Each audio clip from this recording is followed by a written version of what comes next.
יאללה, מטיטי נותנת הצגה בירידה פה עם הכוון הידוע סמואל.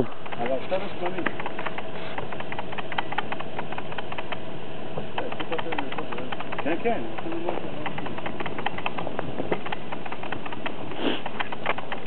המתח עולה, המתח גואה. סמואל, אני מצלם אותך נדרס.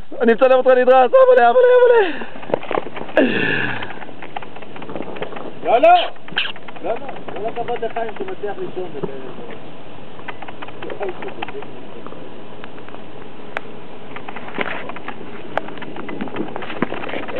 מצרים. הו! מאחור של התר. אג'י, אם זה היית אתה אני לא מצלם ככה בחיים. יאללה, בוא נמשיך.